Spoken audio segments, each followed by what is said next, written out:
Hello, you're very welcome to the Joe Buzz Sports Cheltenham preview. We are live from Shelbourne Park and we're delighted to be here, and also delighted to say we have a fantastic panel to guide you through some of the best races and some of their best tips for the next couple of weeks or so when Cheltenham fast approaches. Would you please give a big hand, please, for Robbie Power, Niall Quinn and Shark Hanlon. So look, we'll start off, Shark. I mean, the older I get, the faster this comes around every year at Cheltenham. I can't believe it's Cheltenham already. I'm very excited. Obviously, you have a big runner in the Stayers Hurdle, which we'll come back to. But how are you feeling ahead of Cheltenham in a couple of weeks' time? Absolutely super, Sam. I was never as better. But you're a good bit older than me, I suppose, for making up on you. Well, I'm not with red hair anymore. You've held that more than I have. You see that red hair? Yeah. The harder we work, the redder it gets. That's true of my face as well. Now, look, obviously you've had a huge association with horses over the years as well. I know you love Cheltenham as well. It's a fantastic time, and it's a fantastic time to be an Irish horse racing fan.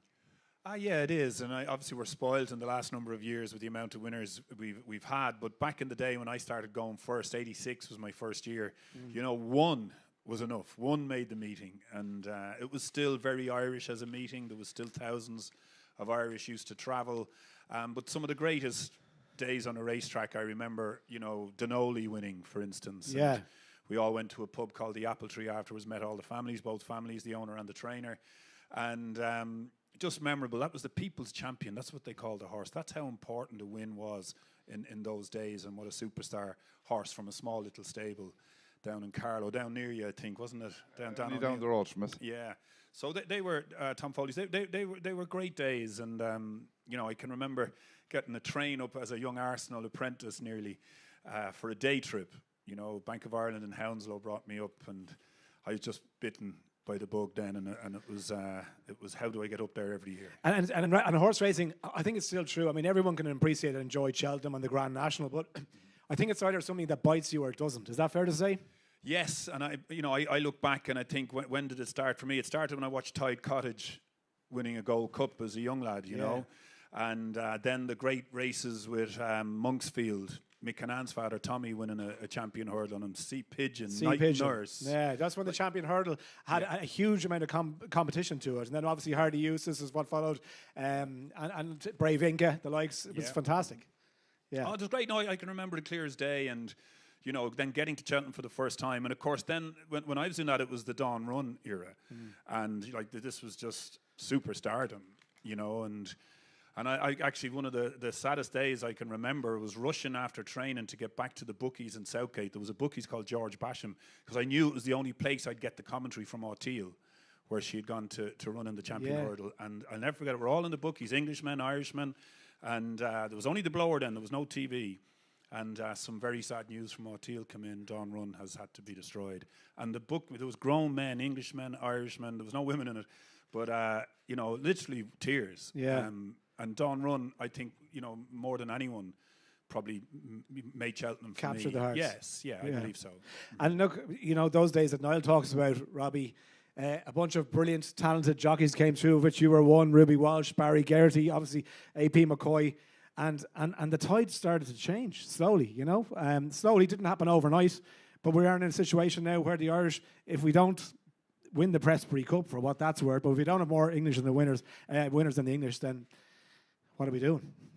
Well, something would have gone wrong, but at the moment, just Irish racing is so strong now. At the moment, the dominance of both Willie and Gordon and Henry's yards over the last number of years in Cheltenham has been phenomenal. And I think that's not going to change this year or next year either. I think that dominance is going to continue. Gordon has had a fantastic season this season. He's got a very strong team, probably arguably his strongest team ever going to the Cheltenham Festival this year. Willie is still very, very dangerous. He hasn't had a good season by his standards, but he has a few lurking in the wings there that could be very, very dangerous in Cheltenham. Yeah, and like obviously to write off Willie would be foolish, but it hasn't been his typical season. You know, obviously a little bit slow to come to the party, even over Christmas, didn't have quite as many winners that probably he would have wanted. But as you say, if there is a man that can get a horses right for this week, we know it's Willie Mullins, right?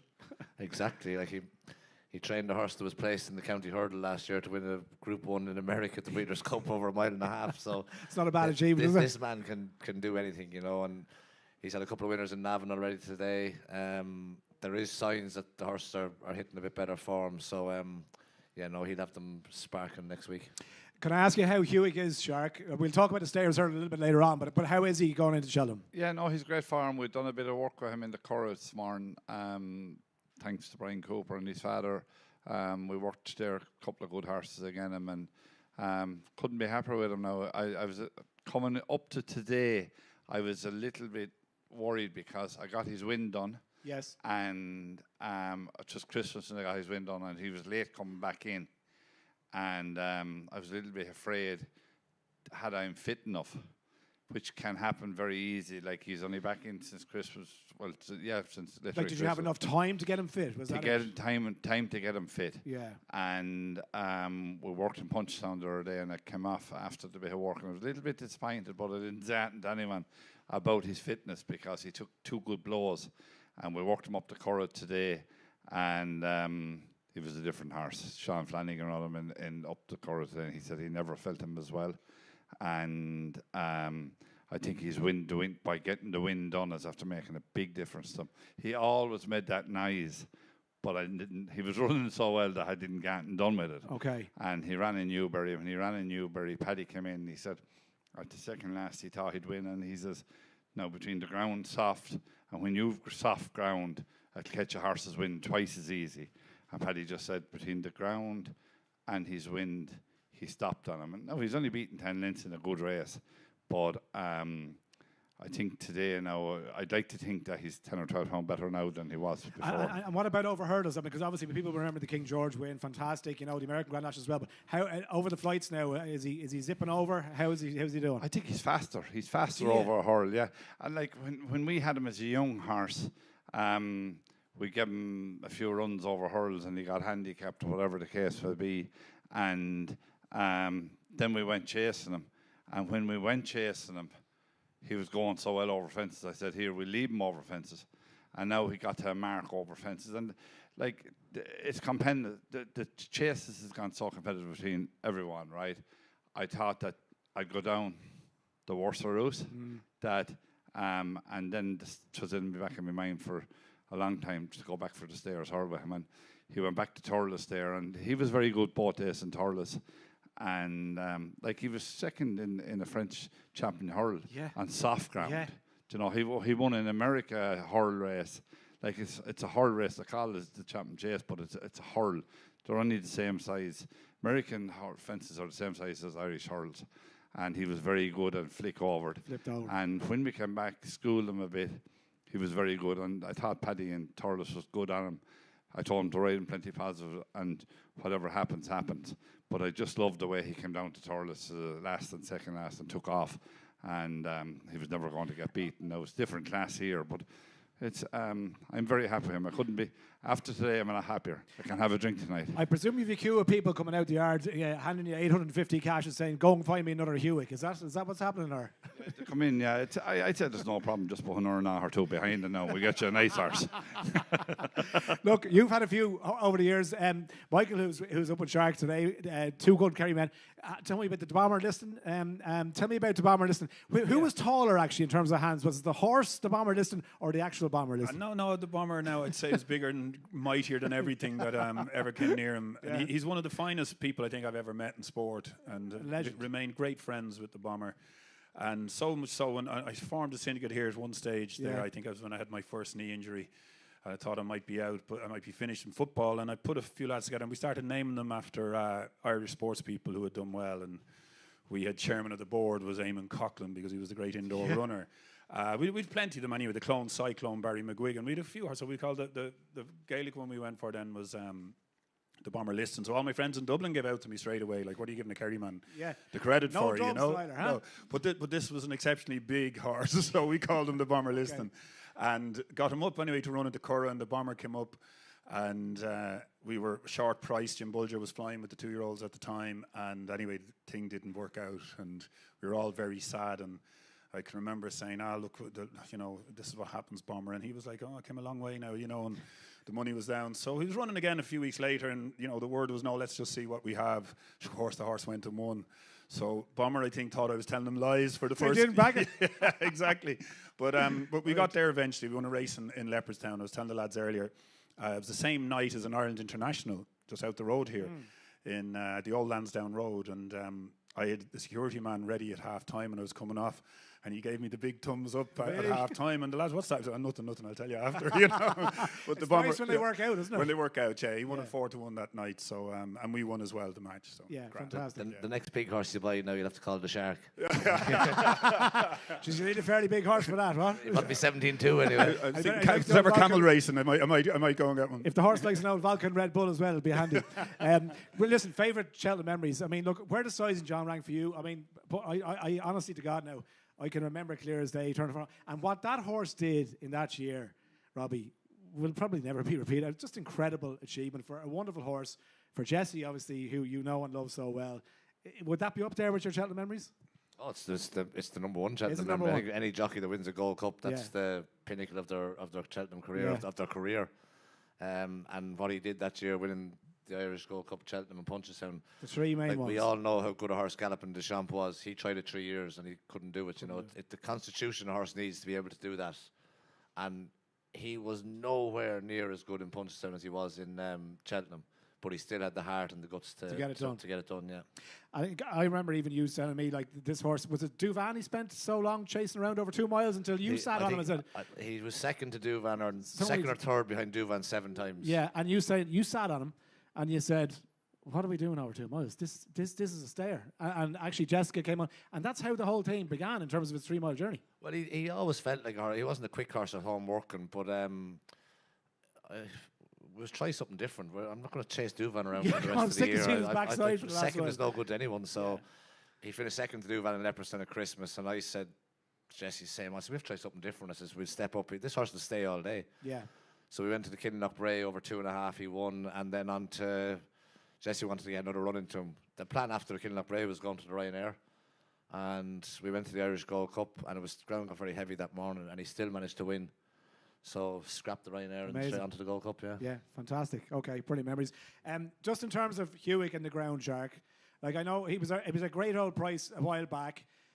He's had his win done. He'd be a hugely popular horse, I think, with the Irish going over to back in the stayers hurdle. I know we have Chupu there, we've Bob Bollinger as well, but in terms of the ground that you'd like to see, we've had a lot of rain the last while.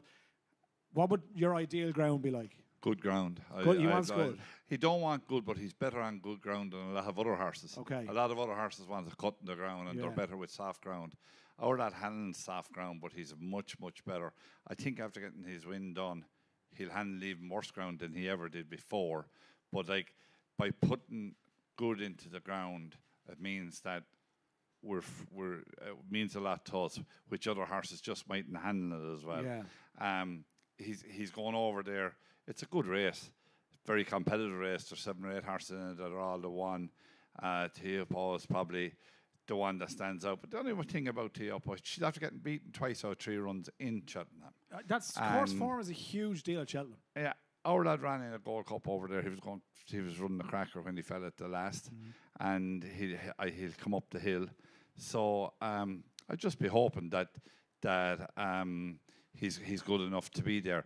Teopo is a good horse, and he's the one that we have to beat. There's no doubt in the world, but he's the one that we have to beat.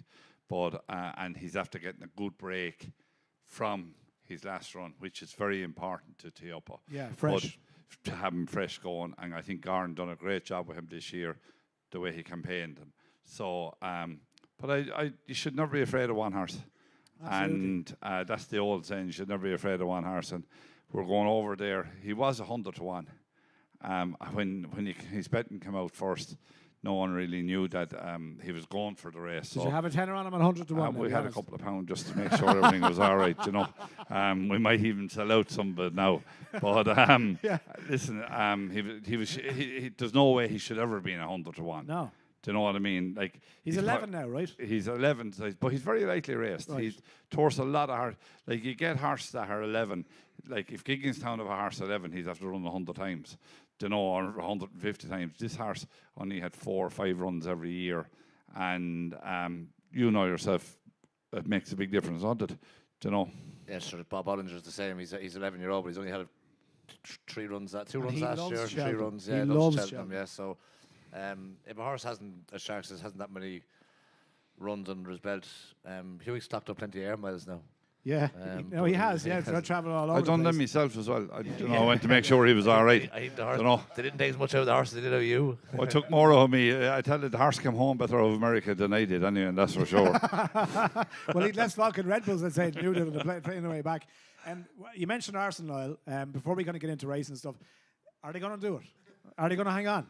Well, I was over there for the Sunderland game a few weeks ago, and they were magnificent on the day, and they just wiped Sunderland out. And I came away thinking, this is it. They have their chance now. But they've stumbled since. And they got back on track. Spurs was an important result for them.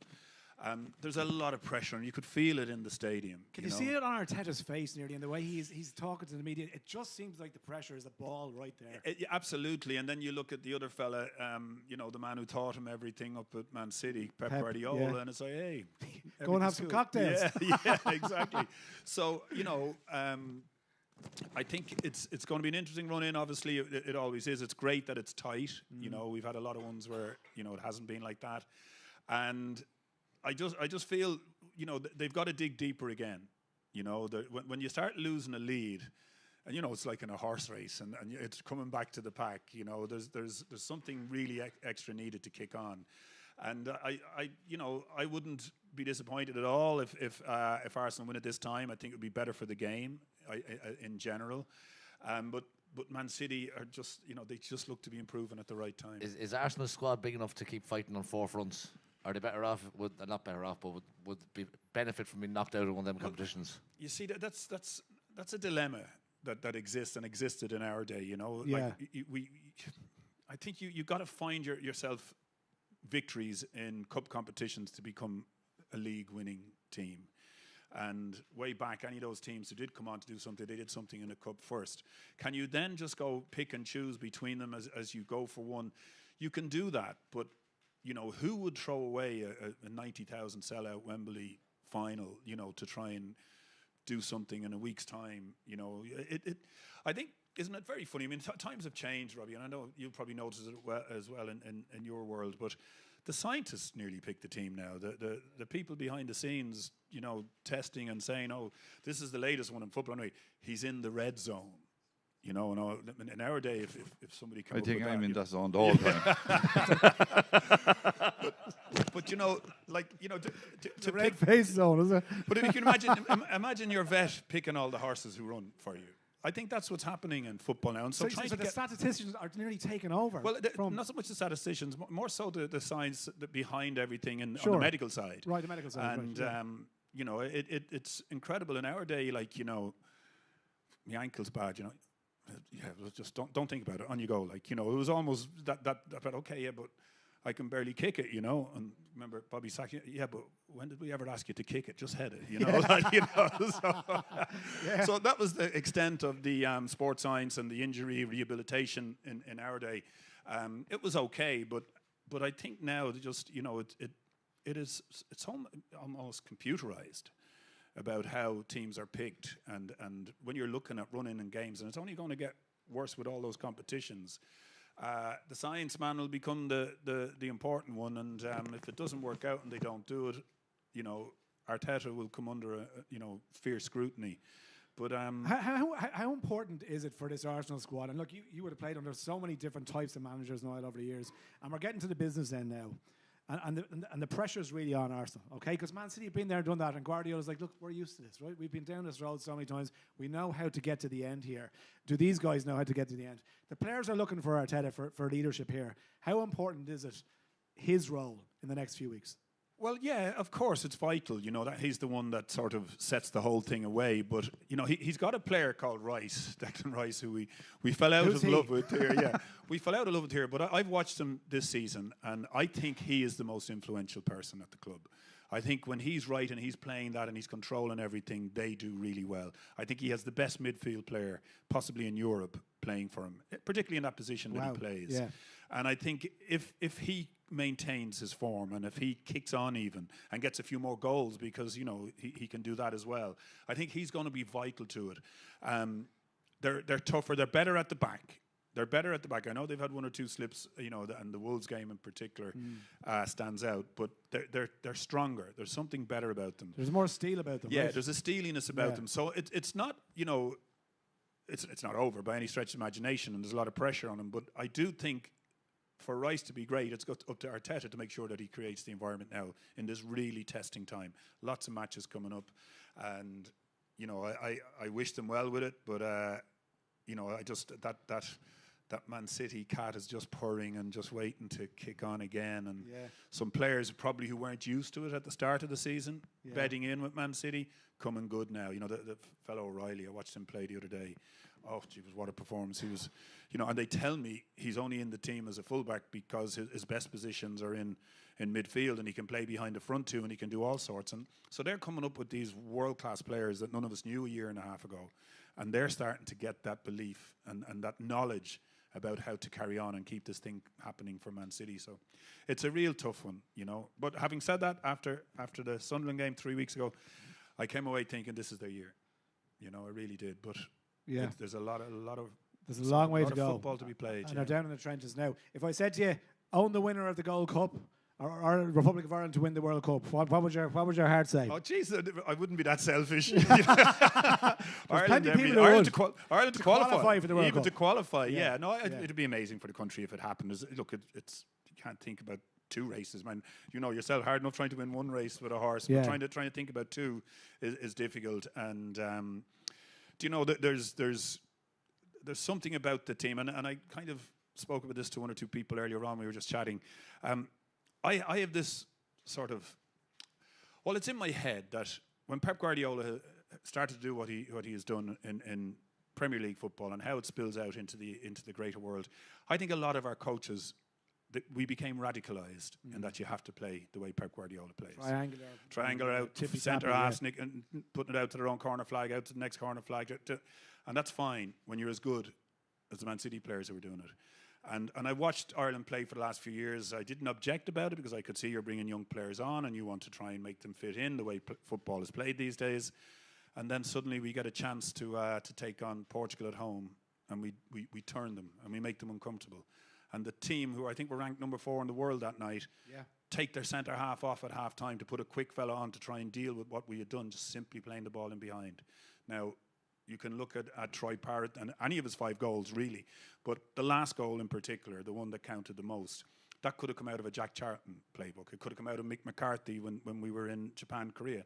And there are times when we just have to forget about the Pep Guardiola radicalisation, as I say, and just go back to what Ireland have always been. What are we good at? What are we good at, and how can we make it best for our 2 front players? Because if I was watching, like I watched Evan Ferguson, and if I was watching my teammates do this, and I'm waiting up there, Evan Ferguson I've watched him for 2 years now, wait for something to develop, and it never came up. Nothing ever. They weren't that good because we weren't as good as the Dutch, as the Portuguese, or whoever, whoever, Spanish, it doesn't matter who we're talking about to try and get to a place. But you know what? When you make them uncomfortable and you play in their half, it's not a crime. And you see what it means to the country then when it works, as it did. When Troy Parrott got his goal, the country, just erupted. Heading towards Czechia, Bobby, like it's a bit like the top trainers, Henry, whatever, Shark, trying to keep their prized assets fit and healthy ahead of Cheltenham. If anything happens to Troy Parrott, I think we may forget about it. What do you reckon? Oh, definitely, yeah. But as Niall was saying about the style of football, there was one instruction that was always given, used to try and take note of going out and riding a race. Yeah. Keep it simple. Keep it simple. Don't complicate it. Exactly. And that's where we're good at that, in fairness. That's the most important thing in a lot of sports, really. Talk to me about the English, Shark, before we get into the actual specific races, because there is a sense that the English are going to get a lot closer to Ireland in terms of the amount of winners after the end of the week at Cheltenham. Is that your sense of things too? Have they closed the gap? Do they have a better standard of horse, or are they just getting carried away with themselves? No, they definitely have a better standard of horses, and I suppose it's more spread out. Everything this year is more spread out. Like when we were going to Cheltenham for the last 4 or 5 years, when we go to one race or next race, oh yeah, that'll win, and the whole panel will say, oh yeah, we won't talk about it because they're 1 to 2 or 1 to 3. Yeah. Willie had a bun of them, right? But this year, Gordon is a lot stronger in Ireland, but the English, I think, have a nice team of horses as well. Maybe our horses are not as good as other years, I don't know. But I think the English have a nice bundle of young horses coming along. And listen, I'd say 10 winners. Yeah. If the English got 10 winners, I'd They'd say be they'd be happy. very happy. Yeah, that's an improvement. Right. That's progression. Yeah, it's going the right way for them, Yeah, so it is. yeah. I forget how many they had. Many of the last year? 6 or 7, was it? It was 7 or 8, was it? I forget. Like 8, was I it? think it was 8. I think it was 8. Yeah, well, I can see him having 10 or 11 or 12 Yeah. maybe this year. But it's gas. I'm Irishman to the backbone, but I'd like to see him having 10 or 12 winners because a lot of our horses, we're big into breeding in Ireland. A lot of our pint-to-pint horses go to England. Right. And to keep that business going, and there's a lot of money involved in that. There's a lot of people that below pint with 30 and 40 horses that are paying bills to all local people, hay, straw, feed, and the staff that they have. If we can't keep that business going, the horse business in Ireland is going to go down. So I'd love to see England coming out and having 10 or 12 or 14 winners. Plus competition is good. They will come back. There's one thing about it, if they have 14 winners this year, Yeah. they'll put their money where their mouth is and they'll go back and buy the Irish horses again, which for an industry is very, very important. Okay, and we're going to talk about the champion hurdle now in a sec. Turn off your phone there. We're going to talk about the champion hurdle in a second. Can you understand Michael Buckley and Nicky Henderson's decision not to run him in the champion hurdle? I suppose 2 main factors here. His form over hurdles in the last 3 or 4 times. I think 3 of the last 4 he has fallen. But equally, he is potentially the most exciting hurdler that we have ever seen. We'll never know that now. They're going to campaign him on the flat. I saw an article last week from Brian O'Connor in the Irish Times which suggested that, well, what are we looking at here? If jumps racing, if we cannot send a horse over jumps, is the sport now gone too dangerous? Now, I don't agree with that at all. Do you think they've taken the best interest in the, I guess, the decision in the best interest of the horse? I think they took maybe a small bit, but I think it's for themselves they took it more than the horse. Yeah. Do you know, no one wants to see a horse getting hurted. That's the last thing anyone wants to see is a horse getting hurted. But I think he should be running. Yeah. I know that, and probably owner, trainer, big discussion, jockey, the whole thing was a big discussion, but he is the best horse, and for a national hunter, they're talking about going to a Melbourne Cup with him. The ground's going to be too quick. They won't run him. If they're not going to run him in Cheltenham, they're not going to run him in firm ground. So they forget about a Melbourne Cup. Do you know, I think that it's a loss to the game. It's huge that loss. That he's not running. Superstar that's not at Cheltenham. But you see, the problem that we have, the same as it's all about cruelty, talons, everything, right? And in fairness, they're right. But in this case, I think they're wrong because this horse is an awful loss. And if they had to come out and say the other day that yes, so we're going to run him, and everyone saying, oh, maybe he'd fall, he'd still be wanted to. Yeah. Do you know, and this is the thing, for horses fall, Robbie, right? This is a superstar of the jumps game. He's been there, he's done that. And I personally was so disappointed that Southwell, you saw the reaction to Southwell when he turned out, right? On a mediocre flat night, the crowd that was there, the support for him. I don't know. I'm hugely disappointed. Can you understand it? I can definitely understand it, and I think that Nicky Henderson and Michael Buckley have been put under serious pressure. So I hear. By the public, and everyone, and not just the public, racing as well. Because of how it looks, exactly. Yeah. But it's a jump racing game. That's it. He's won a champion hurdle. He's won a Supreme Novices. Yeah. He was a very, very good jumper. He was brave, but a lot of 2-mile hurdlers live on the edge. They are brave. He's had a couple of mishaps, and I agree with what Michael Buckley said, that maybe complacency has crept in with Constitution in himself, that he's taken things for granted. And we hear, off the record, he's not the sharpest tool in the drawer. So, the jumping wise, whatever, he just doesn't seem to put the 2 and 2 together. I often rode a horse where they'd be going so easy in a race that they could make a mistake because of lack of concentration. Switch off. Yeah. No, they didn't necessarily fall, but they could make a mistake, and the wires have been getting crossed. And it's disappointing for jump racing fans that the best horse in England is not going to turn up at the Cheltenham Festival. It's hugely disappointing. Look, optics now are a big thing now. Whether we like it or not, how things look to the general public, and not even to racing fans. Shark was a victim of this, right? A couple of years ago, what happened, which we're not going to go into now. But how things look nearly seems to supersede anything else here. How does the general public feel about what they're seeing versus what's actually the reality of what's happening? Yeah, I suppose my first thought was, God, I hope nothing happens to the horse on the flat. Yeah. That was my, because things go wrong on the flat too. Yeah. So, but look, I understand because, he is a once in a lifetime horse, and I can understand that the owner in particular, if that's, if he had the strongest voice in the conversation. But it is a big loss, opportunity. A door opens maybe for one of the other horses who might have run second fiddle. But I guess if I did actually put a bit of thought into that as it happened, and I remember thinking, if they aren't sure that the horse is going to get after or get over hurdles, at top speed and the top, moment of the race, a furlong and a half, 2 furlongs out, coming down or whatever, and they're scared about the horse, then I think they've done the right thing. Okay. I really do. Okay. I'd like to say as well, these hurdles they brought in England, the rubber hurdles, are a disaster. Right. They're too soft. Too soft. So they flick over the top. There's no... A horse has to no respect, consequence. A horse has to respect when he's going to jump. And if they're going down and just hitting off these things, they're not respecting them. So the new hurdles they've brought in Ireland this year are very, very safe and are much more sturdy a hurdle that a horse looks at them and respects them. Yeah. The hurdle, the ones they brought in England are not good. And every time Constitution has run over them, he's fallen. Yeah. And he didn't fall in Punchestown last year when he ran over our wooden timber hurdles.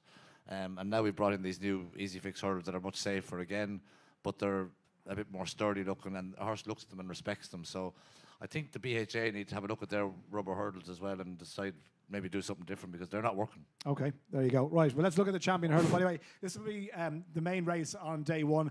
Buzz Sports do have an offer at the moment that your money back as a free bet if your horse loses in the opening race, which will be the Supreme. Obviously, the turners as we go through the week. We'll come back to that a little bit later on. But let's look at the champion hurdle market, and it's the main race on day one. And maybe, Shark, you can kick us off here. We don't know if Lossie Mouth is going to go for this. She's 11-4 as things stand. The new line is your 2-1 favourite. Brighter Days Ahead, 3-1, who we know is not, on the basis of what we've seen so far, a huge fan of Cheltenham itself. But if Lossie Mouth does go here, or for the Mayor's Hurdle, if she runs in the champion hurdle, Shark, do you give her a good chance? I think she wins. Lovely. That's what I wanted to hear. I just can't have the new line. I think that his jumping is just not as slick as what you'd wanted. Okay. And he'll lose time in the air. The last day he ran, they ran him to get around. Now, if you're going to win a champion hurdle, you don't run him and it's run before that to get around. And that's exactly what they did. Brighter Days Ahead is lovely, but if the ground was soft, I definitely fancy Brighter Days Ahead, but on the quicker ground, I just can't. Golden Ace, he's there every day. He's never too far away. But surely you can't do it again. Why can't he? I don't know.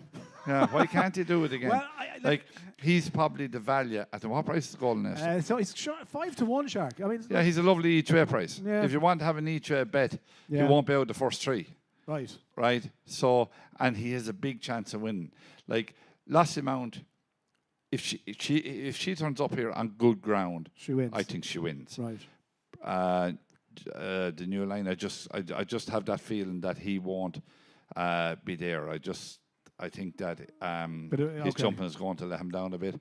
And Brighter Days Ahead, I just think on real quick ground, this could be quick again Tuesday. It could be quick. Yeah. We're looking there today. It looks like that. 15 and 16 degrees next week from Wednesday on. So, like Robbie will tell you, it gets dry very quick. You're booking your flights to Las Vegas when Hugh hacks up on good ground in the Stayers Hurdle, aren't you? I don't really mind where I go. The horse will travel and I'll travel. Well, yeah. Okay. Would you agree with that, Lossie Mouth, if she turns up here? And look, we've had this conversation outside. You know, Willie and Rich Ritchie, they want Cheltenham winners. But for God's sake, what is another Mayor's Hurdle to Rich Ritchie? I mean, he's had Vautour, he's had Faugheen, he's had Annie Perry, he's had Champagne. He's been there, done that. Like, she has to take her chance here, probably, does she not? Well, I think she has to take her chance here because this could be easier than taking on Woodoo in the Mayor's Hurdle. Yeah, exactly. Woodoo's a very, very good mare and will be as hard to beat as some of these in the Champion Hurdle. Yeah. Obviously, with Constitution Hill gone now, it's thrown wide open. Brighter Days Ahead is very, very hard to back with her course form. I know there's excuses have been made and all that, but she is hard to back. Shark with Golden Ace is rock solid. A horse I'd love to see running this is Ballyburn. Really? I'd love to see him running this. Back to 2 miles. Back to 2 miles. Hurdles. Jump out, let him rubber. and do his thing. Yeah. If he's good enough, he's good enough. If he's not, he's not. But it Paddy would be Byrne's to me 16 to 1 here as to things be stand. me worth a chance at taking something each way. Like you can pick holes in the new line, you can pick holes in Lossiemouth if you want to go digging. Good, you can pick holes in Brighter Days Ahead. Golden Ace, they keep saying she's lucky, but it's a great thing to have luck on your side, so she may stay lucky. I think Ballyburn back in trip, jumped out, let go. Each way, I'd fancy him. I think he'd run the 2. 16 to 1 here. Now we spoke about like horses that, and this is in regards to Brighter Days Ahead, that maybe on her course form she doesn't really like Cheltenham. We spoke about Apple's Jade. Obviously, you saw what a brilliant win. You know, course form matters a lot for Cheltenham. Yeah, Apple's Jade never quite did it in Cheltenham and could do it brilliantly in other big tracks. Although a bit of me, as you were giving out reasons for who to back and who not to back, a bit of me, I thought of an old friend of mine who had horses with Paddy Kelly. Oh, yeah. We had the French Furs and we had Star of Bethlehem. And I remember one time he said it was, he said, sometimes it's best to keep your mouth shut and look a fool rather than open it and convince everyone that you are a fool. Yeah. Yes, exactly. So I'm a little bit worried with the champion hurdle form here and the way you're talking, guys. I think I'll just listen into this one. Okay, right. Well, we'll move on if we can. So that's the champion hurdle. Lossiemouth for me, I'd love to see a run here. I think I love a mare in a champion hurdle. Like obviously Annie Power as well, but I just love to see her turn up here.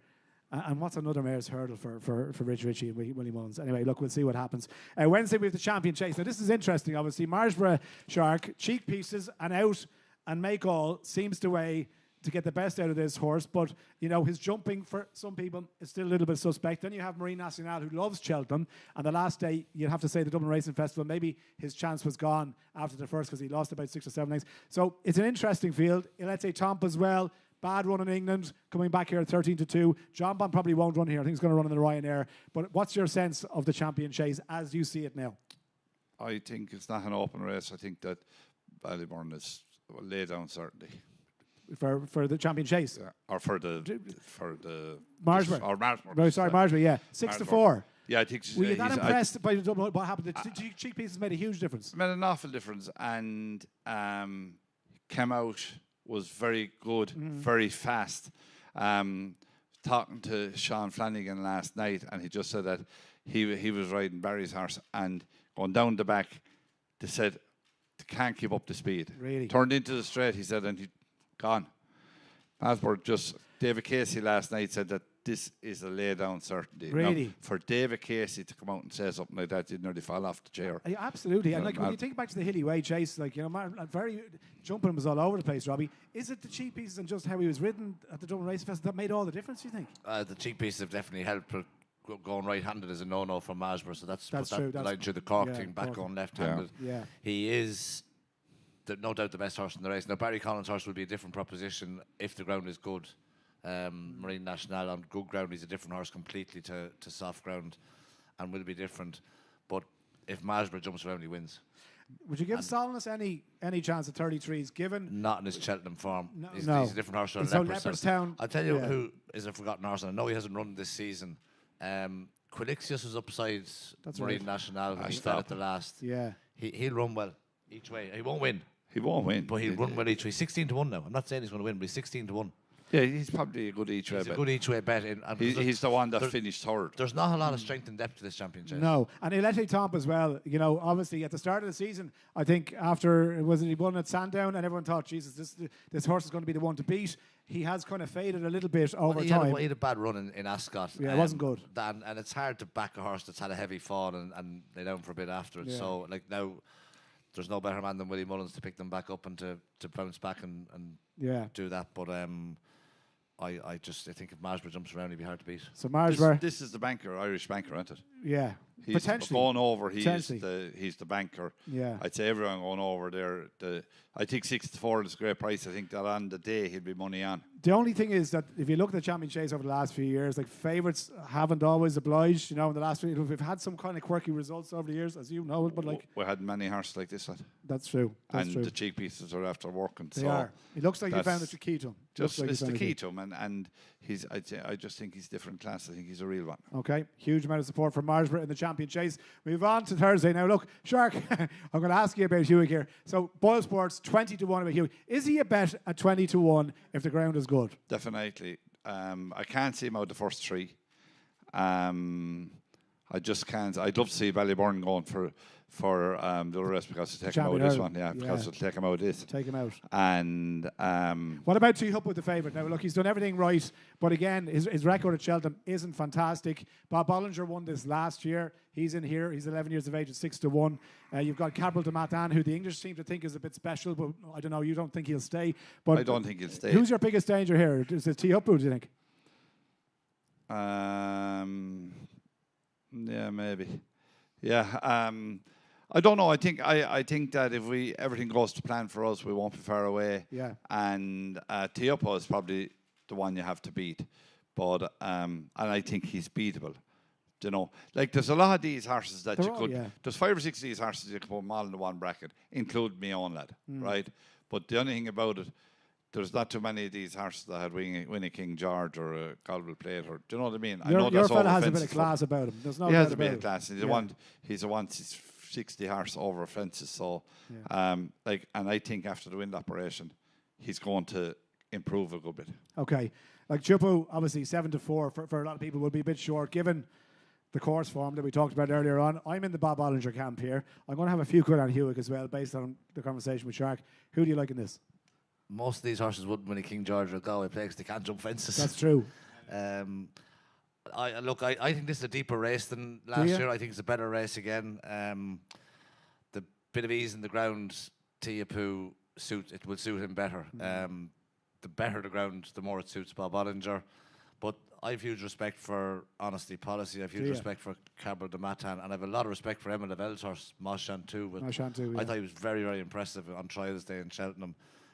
It's a deep race, but I think if Tiapu gets his ease in the ground, he can reverse the form with Bob Bollinger. And on the flip side of that, if the ground is good like it was last year, I think Bob Bollinger can reverse the form with Tiapu from Christmas, because I think as good a race as everyone said how impressive Tiapu was, I thought Bob Bollinger ran equally as well. And his first start of the season. That was his first start. He's going to be race fitter for that. He's going to come on a lot for that. Yeah, and he was only 4 or 5 lengths, was it, max? 6 or 7 lengths, I think he was beaten. Okay. He was, the way he stayed on from the turn in was very, very impressive, and he's in very good form. And over the last number of years, Henry has that down to a fine art of tuning these horses for the week at Cheltenham. It's just been unbelievable over the last number of years how good he is at preparing them for this week. One of the best. So ground good, Bob Bollinger. Good ground. I think Bob Bollinger has a great chance. He's unbeaten around Cheltenham. I know one of those he was lucky, but that's because he can't jump fences. And we're talking about course form, like, you know. Over hurdles, he's been flawless around Cheltenham. Flawless. And if the ground is good, even at 11 years of age, and Hewitt's 11 as well, but Bob Bollinger's very lightly raced. He hasn't had much hardship. No. Can I just talk about course form now? God, I don't want to be telling people to put their money on, but there's a horse here that was kind to me in Cheltenham a couple of times. Does he run? Flooring Porter. He does. He's 33-1 there. I don't know. Is Danny Mullins booked to ride him again? I don't know who's going to ride him, but I mean, say Keith Donoghue ride him if he runs. I would say so. Yeah, I don't know. I'd say it won't make any difference either was who rides him. I wouldn't say it. Okay. Right. So he's been a very good servant. He's a lot of miles. So you give me 50-1, will you? Yeah. If you want 50-1, I'll give you, John. No problem. I have a tenner each way here to go to the charity. Then there we go to the Xena Jockeys Fund. Yeah, he's a lot of miles on the clock. He has been brilliant, but maybe best days are behind him. But look, it's very interesting. And look, Shark, best of luck with that. We'll all be keeping an eye. There'll be some roar if Hugh comes home, I can tell you. Move on to Thursday in the Ryanair. Look, if this could be a short conversation. Looks like Gaelic Warrior is going to go for the Gold Cup. We don't know if Factor Foil is definitely going to run here, but the betting, Robbie Power suggests that Factor Foil will run here. And if he runs here, this could be the banker of the week for many Irish. Well, if he runs here, this will be the banker of the week. He will, but you've just said about Rich Ritchie. Yeah. What's another mare's hurdle to him? What's another stairs hurdle or Ryanair to JP? Absolutely. Gold Cup all day long for me. He's mob-handed for the Gold Cup when you think about it. Like, I know the way you're thinking. Obviously, you've got Factor Foil. You've got Jimmy Mangan's horse, Spallan's Tower as well. Like, you know, so he has a good few options here. Maybe this is one he just wants to get on the board. Yeah, maybe, but this is the horse, the class act. Like, he's got that class over 2.5 miles. He won a Ryanair with his head in his chest last year. Yeah. Take the next step. I'm with you. It's like winning the championship and wanting to stay in it. Yeah, exactly. I can't move into the Premier League and have your goal. Like, if you're not good enough, you get back down to the championship again next year. You know, so if I was Factifile, I'd be pushing to go for the Gold Cup. I think if he stays the 3.25 miles, he's the horse they'll have to beat. So tell me then, if we took Factifile and Gaelic Warrior and just assume they're both going for the Gold Cup, so Django Bay 7-2. Now, obviously Django Bay and then the market will contract as a result of all those. Imperi Pass could potentially run here. Heartwood, Banbridge is an interesting one as well, depending on the ground. Found a 50 for Gordon Elliott, Firefox for Gordon Elliott as well. NVLN. Found the 50 finished last in Navan today, so well, there you go. I didn't see that. Okay, we'll put a line through that. But look, in terms of if the top two in the market came out and went to the Gold Cup, do you have a strong fancy? Well, it's a wide open race. Henry will run Heartwood in this. What for the chance? He was second in it last year to Factifile. It'll be a very open and very competitive race if he did run. The horse that's improved an unbelievable amount this year is Skelton's horse, Panic Attack. Panic Attack's been very good. Won 2 big handicaps. I don't know what race they're going to run in, but this would look a good fit. It's of course in distance that he won in the Paddy Power over. So, interesting race. But I like Heartwood if those two came out. Good form. All happy. Good form. He won very impressively in Tremor on New Year's Day, a race that has turned out to be a good trial towards Cheltenham Festival. Gold Cup winners and everything have won it. So. He seems in good form. Trying ground with suit, and he ran very well in the race last year. So that's it. At what is he at the moment? 7 or 8 to 1. 7 8 to 1. And if you back him now, He's a good each way bet. There you go. Yeah. Back him now each way. And sure, with the top two in the market, you're sitting in a 7 to 1 shot. That'll be an awful lot shorter here. Shark, like Factifile, I can't say run Lossiemouth in the Champion Hurdle and then say run Factifile in the Ryanair. It's the same logic that applies here. What do you think they'll do? Well, listen to Tony Mackay last night. I'd say that he definitely runs here. Do you reckon they're just going to go and win this and just hoover up? He was on the panel last night and he didn't say for sure, but you know by the way he was talking that he's going to run here. Okay. And if he runs here, it's a one horse race. It's over. Horse race. Oh. There's nothing to take him on. No. So if I had him, he wouldn't be running here, but they're going to run him here, I'd say. Yeah. Oh, okay, and it's interesting, Look, I mean, obviously he does have some other options for the Gold Cup as well, but I mean, he was so impressive at the Dublin Racing Festival. Like it's a brave move to run him here because the form that I know the way you're thinking is shown this year, and Jimmy Magnan's horse Plan Sour is a very, very good horse, but it's a big step up to a Gold Cup. Neither of them are certainties for the Gold Cup. No, they're not. No. Look, it'd be interesting to see what happens. Before you kick on, you mentioned a very interesting horse and said nothing about why he was so interesting, because the horse I like in the race, again, previous form, Banbridge. Banbridge is, well, seemingly ground dependent, and obviously he ran a cracker in the King George last year, again this year. He seems ground dependent. I'd be very interested in him if he ran here. And Joseph O'Brien has a couple of very good horses going to Cheltenham here. What do you think, Puppy? Like Banbridge? Banbridge has to be respected on good ground. Wouldn't he has disappointed around Cheltenham a few times. And maybe there's 3 miles of Kent because it's a flat track. Flatter track might bring the best out of him. Flatter track suits him better, maybe, I don't know. But he has disappointed in Cheltenham a couple of times. But if he runs in this, he's definitely a player. Yeah, definitely. Because I think that King George form is strong enough. Very strong. Yeah. We'll come back to that as well. Is that AP McCoy given out to you now for telling everyone? Yes. Right. Right, that's the Ryanair. So look, obviously a lot depends on Factifile and Gaelic Warrior, but if as McCoy said last night, Factifile goes for this, maybe 4 to 6 will end up being a very good price. Let's move on to the Gold Cup then. So Bull Sports are Factifile 4 to 1, Django Bay, the jukebox man, obviously on the back of that King George, Gaelic Warrior 5 to 1, Galopin Des Champs, can he come back with all the miles on the clock? Oh my God, the reception that he would get. Haiti Calor is interesting. I know the way you're thinking, he won it last year is in there, but obviously Gavin Cromwell is back in form now, and the money has come a little bit for this horse. Balance Tower, we know I won a big one. I Am Maximus, again, is interesting. Look, Shark, you can make a case for an awful lot of these horses. Grange Class, we know, is probably going for the Grand National. Where do you see the key to this race? Do you give Galopin Des Champs any chance, or do you think, no, his best days are behind him?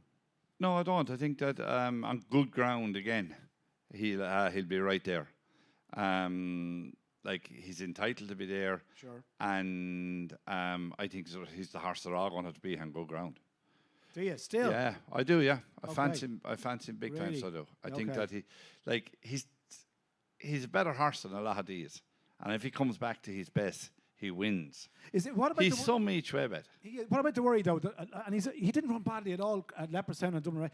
Just turning in, he just didn't have that gear that he has always had to see out the races. The ground was heavy. just soft, You reckon? heavy. Yeah. And like some horses can handle both soft and heavy and good, but I'd say he's 2 stone better on good ground. 2 stone. And if he is, and the ground turns up good, which I think is going to, Looks like looking at the forecast, like I think he's the horse they all have to beat. Like I wouldn't like to back Anthony again.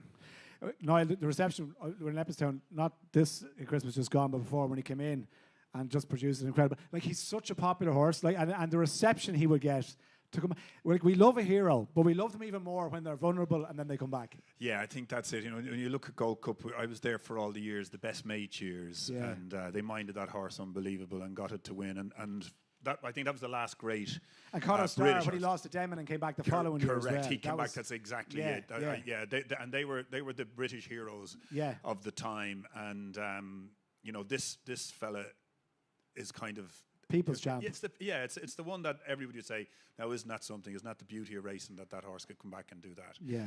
Is it talking, you know, dreaming as opposed to talking? I bow to the guy's knowledge here, but you know, I'm kind of very interested that that Shark would say he's the horse to beat. That kind of gives me confidence. On good I have to ground, say, yeah. on good ground, and as you say, the weather does get better, and the ground does heal quicker.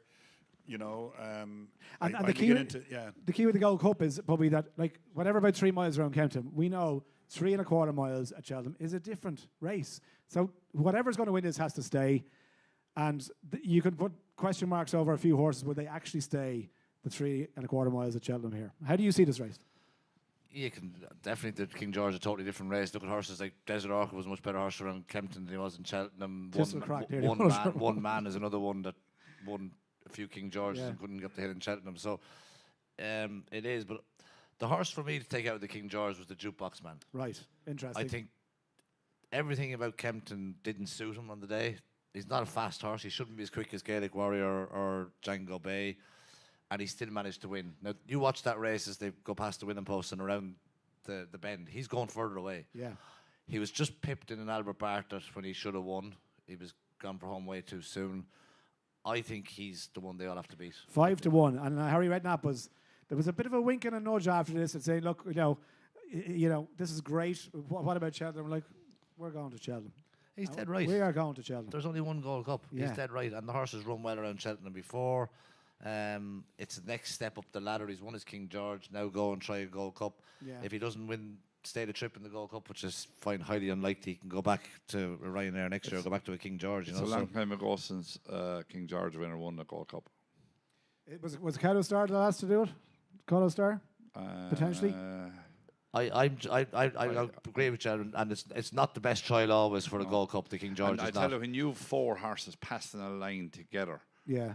it's not a good sign. No. And another thing now, and maybe for facts it makes very little difference, but the time of the King George this year was 12 or 13 seconds slower than when Hewitt won it. And right, that's different years, but and on the day, that's why I'm saying the Jukebox Man, because I think the race was run totally not to suit him. He was the slowest horse of those first 4 he was home. slower, but he's by ask as well. He was slow jump at the last. If he'd have winged the last, he'd have won a length or length and a half. He was the horse for me to take out the King George with a view to the Gold Cup, and I think he's got a strong chance in the Gold Cup. Okay. I do agree with what Shark said about Galopin Des Champs. I wouldn't put a line through him at all. And if Gaelic Warrior runs here, I can't see Paul Townend getting off Galopin Des Champs to ride Gaelic Warrior. Not a chance. But No. Patrick Mullins would be delighted then. No way, Yeah, he won't. not a Mullins won't get off this lad. No way. And the way you saw, I used to look at him when I was a jockey was, if there was 2 horses in a race and you had a choice to make, which one would you be sicker? Watch him win. Yeah. So Yeah. if Paul Townend got off Galopin Des Champs Yeah. and was watching him win when he was sitting on Gaelic Warrior, he'd feel very, very sick. Well, And it's a bit like Ruby talking about Denmark. If you when were he at the won. second last and you had the 2 horses together, which jockey would you like best? There's no competition, like, you know. But Well, Galopin Des Champs, I don't think he ran as bad at the Dublin Racing Festival as everyone thought he did. I think the expectation was there from Christmas. That was his first run. He had his first run. He'd come out the next day and win, and he didn't. I still wouldn't rule him out for the Gold Cup. I think he's got a big chance. But the the English haven't won a Gold Cup for a while, and I think this is their strongest hand, and I think the Jukebox Man is the best of theirs. You get a lot of support. Okay, let's just go through some of the main races of the week then, guys. And as we mentioned, Bull Sports, money back as a free bet if your horse loses in the opening race. The opening race on the opening day is a supreme. Puppy, I'll start with you. Old Park Star here, going to have a huge amount of support. Hasn't done anything wrong. Mighty Park 7-2. Talk the talk for Joseph O'Brien, which again, very impressive. Hasn't done anything wrong. You got El Kairos 11-2, and My Daddy Paddy 12-1. I think he's going to go for the Turners. But is the favourite here a strong favourite, do you think? 9-4, Old Park Star. Hugely impressive the last day. Can you pick holes? No. And you like him? Nicky Henderson might have just lost the champion hurdle horse, but he could have another one lurking. You reckon? I think this horse is Special. very, very good. There's huge question marks of the novice hurdles on the first 2 days. I think this is a weaker race than the Turners. I think the Turners is stronger. Yeah. Has more strength and depth to it. Now that's presuming Mighty Park and Ballyfad go to the Turners, which I think they will. Huge question marks over El Kairos' jumping for me. I don't think he's a Scopy horse. I know they're going to ride him differently, but I just think there's no holes in Henderson's horse. He's very simple, very straightforward. Nico can control this race on him and do what he wants on him, so I think he'll be very, very hard to beat. Do you agree with that? There seems to be an awful lot of optimism around the potential star quality of... Yeah, no, definitely it'd be a hanging puppy. He's everyone's saying, oh, he won bad races. He won him 18 lengths and 20 lengths. What do you do? Yeah. Do you know, how far can you win? Yeah. Do you know, I think he's a really good horse. All the Irish horses, there's a little bit question about Ballyfad. If he was running, I'd give him a chance to beat him, but he's not going to run here. So I think that this horse is probably one of the bankers. He's definitely the English banker of the whole week. And I think that Nicky will start off a winner here, and he could win the first 2 races, as a matter of fact. It's a bit like you, Niall. You only used to score goals against the bad teams. Oh, thanks very much. Would you take them? I'm glad he's sitting far away from his Look where I got him. Right, okay, we'll move on to the Arkle swiftly if we can. Lulamba 7-4, Copic de Board 9-4, only 1 run so far this season. Cargisi, who obviously Romeo Coolio beat the last day, and Romeo Coolio in around 9-10-1, which is... I don't really understand it, given I think he's the only horse going into an Arkle with 3 Grade 1s in the season so far. So he's done nothing wrong, Robbie Power. I'm a huge fan of Copic de Board. I know he's only had 1 run, but Willie Mullins is training him, so of course he's going to be fit. I'm all over him for this. How do you see it? And there's a fair chance Copic de Board could start favourite. Yeah. But the talk is I saw him schooling around Ferry House last week, and he made a mistake, I think, the second fence, and after that he was flawless. I think he was around I heard he was around Punchestown as well over fence, so he's done plenty of jumping in the last big schooling session last week and not a bother on him. Yeah, I saw him in Ferry House last week. He looked very, very good. Do you want to go get stuck into a horse that won competitive run over fences? That's my kind of bad, Robbie, as you know. That's the thing. Yeah. I like Romeo Coolio as well. I think he's rock solid. Yes, there's no doubt that the trip is too short for him. The trip was too short for Django By last year, but he still managed to come out and win. Arkles can be run at a cutthroat gallop. Jack Kennedy is not going to put Romeo Coolio on his head. And I think, what price is he up on that screen now? 7-1? Romeo Coolio 7-1. Yes. 7-1. He's literally a bet to nothing. He will not be out of the first 3. Yeah. He might be on his head coming down the hill. Jack will let them off and hopefully pick them in the long grass. I think that price is a great each way bet. Yeah. If Copic de Bourg turns up and jumps well, he'll win. I think the Lamba could get caught for pace as well. Yeah, I don't know. Lamba, I'm not convinced about jumping wise, Shark. The main, I guess, negative against Romeo Coolio, if you look at Gordon Elliott's comments all season, he's been very consistent about this. If it was up to him, this horse would not go here. He'd go to Ferry House over 2.5 miles. He thinks 2 miles is too quick for him. And he'd be dead right. And the owners want a Cheltenham runner, so that's why he's going. Yeah. I'd be worried about that. I think Irish Panther could finish in front of him. Do you? I think so, I do, yeah. because if the ground comes good, he'll be a better... the other horse is going to get lost. Romeo is going to get lost on good ground. He'll be on his head the whole way. Yeah. And when you have a horse on his head the whole way, Puppy will tell you it's not good. And he's had 3, as a trainer, Jacques, he's had 3 hard races, particularly the last 2, chasing down Gargisi. Like, he's not had an easy kind of run around. He's after having a tough season, so he is. Yeah. Irish Panther, he loves good ground. He ran a cracker the last day. It was only a neck behind him, I think. Yeah. And I think he's 10 or 12 to 1 Irish Panther. Like, he's some each way. That was over 2 mile 1 in Epperson as well. This is 2 mile. over if 2 mile in Leopardstown, Romeo Coolio wouldn't have got to Irish Panther. He wouldn't. Irish Panther would have won. Yeah. And like he's a horse that no one is talking about, and he's 12 or 14 to 1. He's some each way bet. Yeah, no Like, question. and the two horses, like it's very hard. Willie's horse is very hard to talk about him because I'd say he's prepped for Cheltenham has after been a disaster. It hasn't been great, but no, like I'd say a disaster. Yeah. So like how can you go fancy a horse that Well, I guess you're going on ability and what he did in the Supreme last year and his pace, and he had one run, and he looked very very good over it, but it's only been one run, I guess, is the thing. So you're taking a bit of a gamble that he is right.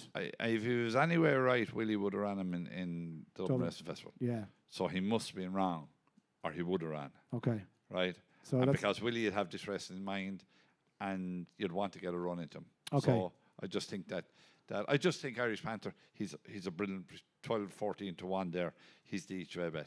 Okay, let's move on to the Turners on the Wednesday, which is the opening day. Again, it's money back as a free bet for Proposal Sports. If your horse doesn't win this, the betting at the moment, non-runner money back or no bet, 7-2 Mighty Park. No drama this end, which looks like it'll go off favourite as things stand. Dr. Steinberg, 5-1. We've got a lot of horses that are obviously double entered with the Supreme. King Rascal Grey is interesting at 7-1. Active Innocence 10-1. It's 12-1 bar here. Fuppy, let's talk. No drama this end. Obviously, I've heard comments comparing this to the best horse I think has had. What's your view assessing of him just as a horse and what he's done so far this year? He's been flawless. He's done everything he's been asked to do very, very easily. Harry Cobden's body language on him every time he's won is motionless. So Harry's very good at making you look like judging, he's judging. Yeah, exactly. So. Like Paul Nichols said, he's the best horse. Now we've heard this a few times since Denman. I don't know how much credence you pay to that, but they obviously think he's very exciting. There's no doubt he's a very exciting horse. He's very, very good. But this is a very deep race. Yeah. And remember, a couple of years ago, Paul Nichols came into this race with Brave Man's Game. Yes. And said he was the best he'd had since then. That's what I'm saying. I've heard this before. Bob Ollinger blew him out of the water. Yeah. I think this might be a little bit of a repeat because there is such strength and depth. The talk coming from the Mullins camp at this Mighty Park, the way Willie has talked about Mighty Park over the last few weeks. It's unusual to hear him speak very so unusual. Yeah. He compared him to Faheen. Like that's Willie Mullins doesn't do that. No. And Ballyfad as well. I love this horse. I think this is a very, very good horse. Why? Just the way he goes about his business. Yeah, stepping up 2.5 mile is going to suit him. Yeah. He won a bumper in punches on the start of the year and he looked painfully slow. But now jumping a hurdle has just sprung him to life. And the way he went from the back of the last in Leopardstown when he won his maiden hurdle at Christmas to the winning post, and then that run the last day was top class. Except for 2.5 mile, he's a big player in this race. Niall, like Willie Mullins is one of the most astute, and obviously Patrick says like trying to get a decision out of Willie, but when he says this horse is a bit special, you listen. You just listen. You know? Yeah, you just listen, back that horse and move on. Yeah, exactly. It's as simple as that, Shark.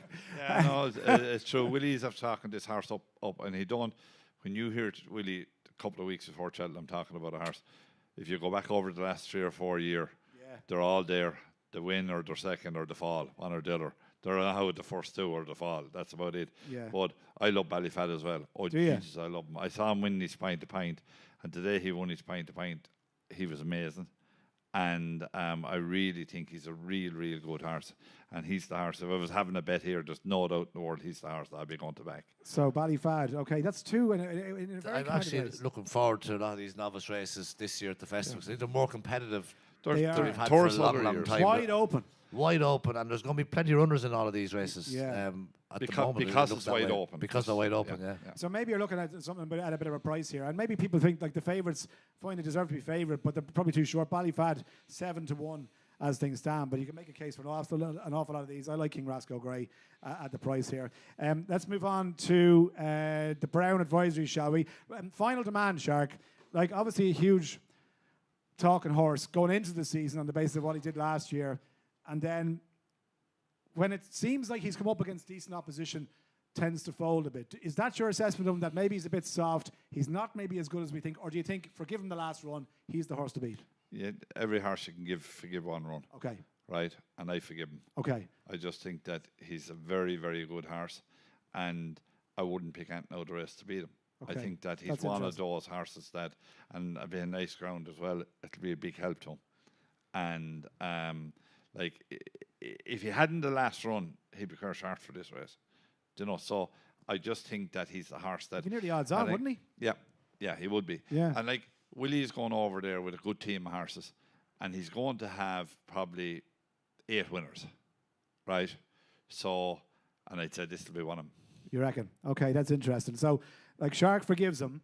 There's plenty of others who won't, Robbie. You know, look, he looked to be doing everything right until the last day. And look, we remember what happened with Gaelic Warrior ahead of the Arkle, right? He had a similar blip, came out and won it, and everyone's going, oh, Jesus, you know, it was just a blip. Is that how you see it as well? Or do you think, no, there's something further to look at here? No, there's more to look at, I think. Very, very impressive when he won his beginner's chase in Navan the first day, especially his jumping. I thought his jumping was a joy to watch. I wasn't as impressed with him in Limerick at Christmas. I said, well, maybe heavy ground in Limerick. He said he didn't enjoy it. Patrick was looking after it. Patrick nursed him home. Okay. Dublin Racing Festival then was disappointing, and he got beaten here last year. Well beaten last year. So yeah, this is plenty in this race now. It's deeper than. It's deeper. Yeah. Kate Doughty, you beat him. The Big Westerner's a very good mare. She's a little bit maybe ground dependent. She's definitely better on softer ground. Oscar's brother is interesting if he goes in this. Oscar's brother is very interesting if he goes in this. Kitzbühel is interesting. Cocktail Divin was very, very impressive when it stepped up over 2 mile 5 when he got better ground. That was a very, very impressive performance in Leopardstown at Christmas. I think there's plenty in this race, and I don't think I'd be going against Final Demand. Would you? If I squeezed you for one, if you squeeze me for a favourite, not to back for the whole week, he'd be the one. Him. You say layer. Yeah. Okay. That's interesting. All right, so you're not convinced? It's saying that word, There you go. Okay, fine. But Shark thinks forgive him. Robbie says no. There's plenty more in this race. Right, we'll move on if we can to Thursday. We talked about the stairs, obviously the Ryanair as well. So actually, look, we'll move on to Friday and just talk about the Triumph if we can. And we'll come back then to a couple of races. I know maybe the lads have 1 or 2 questions to ask here. In the Triumph, obviously, Narciso has us out, which for an awful lot of people would have been the banker in the meeting here. It's hard to judge the Triumph hurdle, Shark, really, because you're dealing with, obviously, the juveniles, and you don't really know how strong they are. Some of them develop from the start of the season to the rest. Have you any strong views in the Triumph? Is that any like? I have a very strong view on it. Have you? Lovely. Yeah. Go on. Go drinking for that race, okay? Or get a cup of tea or whatever, because there's 10 different horses you can pick out in this race. Okay. And any of the 10 of them can win. Okay. So perfect. It's just a race that... Go and have a Falcon Red Bull and relax. Have whatever you like. Go for a biscuit, but just don't have a bet. Okay. Puppy, would you agree? I 100% agree with him. I'm going to have a big field of runners in this as well, I think, with Narcisco has gone. And Monge too, maybe... Rob Gordon's filly, she'll run well in this, but is she going to win it? I don't know. It's a wide open race. Okay, just give us one for the handicaps if you can, while we wrap things up, and then we'll get a few questions from the floor. Like if you anything in a handicap, Shark or Puppy, or anything in any of the other races, the bumper as well, we haven't really mentioned. I think in the mare's Dinah Blue. Dinah Blue is a certainty. Yeah, back to back for her. Yeah, interesting. I think she's just different class, and I think she will win. What's the name of Willie's horse that they're all saying is a banker in the mares and novices as well? I look her up, but what was that? Bambino Fever, that's the one. Yeah, like, I mean, there's a huge amount of talk about her as well. Puppy, is there anything you like? I'm probably the worst man to ask about handicaps. What about Henry? Is there any Henrys apart from Heartwood that you think keep an eye on? Well, the obvious one's Bob Ollinger as well. Yeah. Slade Steele in the Jack Richards. So really? Keep an eye on him. Yeah, he's been second. Been a bridesmaid over fences. As Brian keeps saying, he's going to be his daughter's bridesmaid at her wedding. That's the way he's going. But no, look, he's going to have his day. He's a Triumph or a Supreme Novices winner. He's off a mark of 146, I think, now in England. Yeah. He'll be competitive in the Jack Richards. Okay, great stuff. Are you looking for something off the footballer? Yes, please. Well, look, a great friend, and all of you probably know him well, Nicky English. Yeah. His first runner. Tipperary's finest. Tipperary's finest. They weren't so fine last Saturday. They got absolutely spanked by Limerick. Well, anyway. Oh, right, okay. So luckily you're not from Cork, or we could have brought up last year's All-Ireland final, but we won't do that either. No. Nicky was on every one of those Cheltenham trips that I spoke to you about that I was with him. We've been going for 25, 30 years together. And for him to have a runner is something else, but to be so, tipped up and so talked about, the devil the name of the syndicate applies to you. Are you okay to drive? Are you okay The to answer get is home? always no.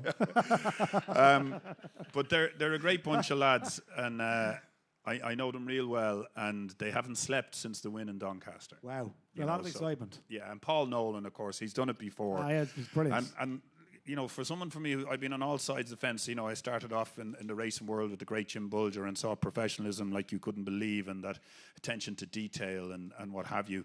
In England, I had Kevin Ryan, who was young starting off, and as a trainer really started to make things happen.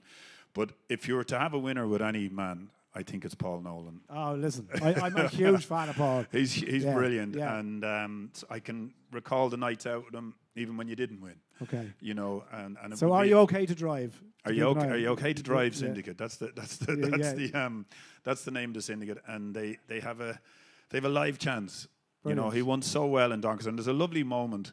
Nicky English rang me up, he had a few jars in me. He said, "I know what it was like for you now when you played for Ireland," because the commentators said, "And here's the devil you know for Ireland." Wow, in the win in Doncaster there 6 weeks ago. Brilliant. So I don't know what you think of that horse, lads, but that's He- my he- He's a player. He definitely is a player in that yeah, race. he is, yeah. He's a right chance, yeah. Brilliant. I just can't believe that you're not going over with your friends to support them on the big day. No, they're not letting anyone go with them now. They're all proper owners now. You know, they kind of protect forget- the Well, I badges. suppose when he didn't go the first day, there's no point in bringing him into That's second it. day, are No, they? that's You it. know. There's an old saying, if you didn't go to the wedding, don't go to the funeral. Right. Before I want to wrap things up with a few questions for Niall about football. Has anyone got any questions about Cheltenham that you want to ask the lads briefly before we move on to the football? Yeah, go ahead. Sorry, yeah. I'd love to know how Poneros, I'd rather talk about the champion hurdler, the big races rather than the handicap. Yeah. Because you don't know who's in them. But how can Poneros be only 8-1 for the champion hurdler when he won at 100-1 last year and he's done nothing since? Well, probably, I'd imagine because the race is so weak, you know. Because the race is cut up, probably. I think he's no chance now, to tell you the truth. So if he was 100-1, I still wouldn't back him. I'd say if they let him off now, he won't win. Yeah. But probably both. He has a bit of course form, I'd say. He's a winner at the festival last year, and that's why he's shorter, but he's way shorter than he should be. And he's owned by Tony Bloom, who's a professional punter. Yeah. He's probably laying him, I'd say. Willie said he wants to run him in the champion hurdle, but he said if he finishes in the first five, you know, the American. Yeah. Yeah. He pulled Be off more one than a miracle. He pulled off a miracle last year. He'd had to do it twice. Yeah. Oh, I think the miracle's over there. now. Anybody else have a quick question for the lads before we just talk to them? Yes, at the back, go ahead. No, we didn't. We just asked the lads one or two, but no, not specifically. But yeah, you just mentioned her. Yeah. Hey. Yeah, I think Slade Steele, and he'll go for the Jack Richards. He's a Supreme Novices winner. I think off 146, he should be competitive, yeah. Okay, great stuff. Niall, sorry, we have another question. Sorry, yes. Go ahead. Two more. Thank the panel, first of all. Yeah. Huge amount of information to take in there. Just a more general question. What can we do to narrow the link between the Dublin Racing Festival and Cheltenham? I don't know, there seems to be a gap there, and yet is it a timing issue? Have a look at horses that didn't necessarily win at the Dublin Racing Festival. Horses that are placed at the Dublin Racing Festival have a better record of winning in Cheltenham than the horses that actually win at the Dublin Racing Festival. We'd like to have more English horses coming over too. That'll never happen. Yeah, it'll never happen. But if we had more English horses coming over, it'll make it a better festival for us. But What do you think is that the block to that? I mean, the money is good, they're afraid of us. Yeah. As Gordon Elliott said to Ben There's no Paul point in last saying week. one thing and then another. They're afraid to take. It's on too close to Derry. Cheltenham for the English to travel To their travel. horses over here and come back. to then go back to Cheltenham. It's too close to Cheltenham for the English to come over here. Yeah. Okay, fair enough. And yes, sir. Last question for you. Yeah, I backed that a horse anti-post on the last of the big spenders now. I have €7 on Lovely. for the Triumph Order, Yeah. but he's also entered in another race. But the trainer is called Max Conley. I wonder if you're hearing. He's a fairly young trainer. Max Common, is it? Comley. So And the name of the horse, Don't know, man. Yeah. Manganese, yeah. in the Triumph on the Friday, yeah. That the triumph is. The triumph is. Oh my God. The triumph is very open. What do you know that we don't know? I'm just trying to find him here.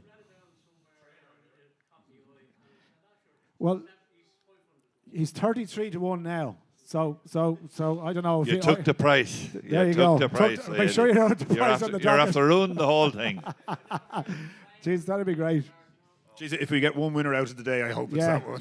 Listen, I tell you what, you can pay for us all to go to Benny Dorm. How about that? We'll watch that over that if that comes in. The very best of luck. That'll be fantastic. That'll be fantastic. Look, Republic of Ireland, like, you know, rugby gets great notions about itself in this sport when everything's going well. And we all saw what happened when, obviously, we booked our place in the playoff and Troy Power, just incredible, hungry. Do you think we're going to do it? I mean, look, we've 2 matches to negotiate in 4 legs. What do you think? Yeah, so, you know, might have said earlier, you know, trying to think of winning 2 races with a horse is tough, you know, and we've a huge game coming up and it has to be all focus on that. A couple of bits, you know, to help you if you're thinking of backing us to do that. I think they're on their way down a little bit as a country, as a footballing team. Their coaches, you know, have kind of all fallen out with the associations. They've a real old guy come back in now to try and get them going for this game. We're on the way up. We've started to really believe in ourselves, and I would never, you know, even as punditry game, tell anybody what to do. But it was so obvious in the Portuguese game and the Hungary game that we went back and played a game that suited us. Irish DNA. Irish DNA, get them in behind, turn them. Like Jack Charlton used to say it time and time again, turn them. They hate being turned. They hate being turned. And you saw how much Portugal did in the Aviva there for the first of those games. They hated it. And we became very competitive. And I think, you know, with that in mind, I would hope that the manager and John O'Shea and the guys, they get that. And what was lovely to see, you know, when a ball became playable, that we didn't knock it across the back 5 or 6 times. Not only was it played into good space, but our front 2 knew what was happening. Yeah. And that hasn't been the way for some time. And I was hoping so much that would carry on against Hungary after the Portuguese result, and it did. So I'm confident in that. And obviously, you're so right. You keep everybody fit, make sure the players are good. You know, Evan Ferguson, who was our star player, you know, not so long ago, his ankle is... He's having a tough time in Rome, isn't he? He's having a tough time, yeah. And you know, it's a tough learning curve. It is. You know, it really is. So much put on his shoulders as a young player. And, you know, coincided with, I suppose, the Irish team not really, you know, it must have been so tough for him as the young lad, everybody pinning their hopes on you, and you're not really winning as a team. You're not qualifying for anything. I mean, I look back, we were spoiled rotten, you know, to qualify for the Euros, you know, when there was only 8 teams qualified out of the whole of Europe. Amazing. Like, you just think, then 90 World Cup, then 94, and you think, when I look back, actually, they were great times, but to actually qualify now is so difficult. So hard. It's incredibly difficult, and I hope, like everybody else, that we, you know, we go out there, we play with our chests out the way we did the last 2 games, and I think we can win the mind games beforehand because we're the team emerging, we're the team getting better, we're the team that's found itself. They're the team who they're sliding down a little bit. So I would hold out great hope for that, and we'll come back another day if that goes well. Yeah, and look, obviously, if you get past Czechia, I mean, they're not the same. I remember Jan Koller and Milan Barish. Remember that the famous little and large up front, which was very effective for them. They're not the same team like that anymore. They're not the same I remember Jan Koller scoring against us here in Lansdowne Road. We had a lad at Sunderland, Paul Butler. It was his Irish debut, and Jan Koller, well, he never got another cap after, put it that way. No, I think he doubled as Lurch in the Adams family then for a while after that. He was so tall, he's about 6'10", huge. But anyway, look, fingers crossed. It wouldn't be great if we've had to play Denmark in the final playoff game and stuff the Danes after everything that happened the last time. Wouldn't it be great? Oh, it goes back a long time. I think Battle of Clontarf. When was that? 10-14. We don't hold any grudges, though. We don't hold any grudges. Listen, I should mention as well, log on to the Joe websites for their free-to-play game around the Cheltenham Festival. So pick 5 winners on the day, a chance to win €1,000 in cash and also €5 free bets as well. So make sure to check out the Joe website for that. Also, all the latest prices on money-back guarantee offers with Boyle Sports as well, who are hosts tonight. So huge thank you to everyone involved. Would you please put your hands together, please, for Robbie Power, Niall Quinn and Shark Hanlon. Thank you. That's about it for us. Very best of luck for Cheltenham. And please remember to gamble responsibly as always. But from us, it's over and out. Thank you. Well done. Thanks, everyone. Thanks. Well done.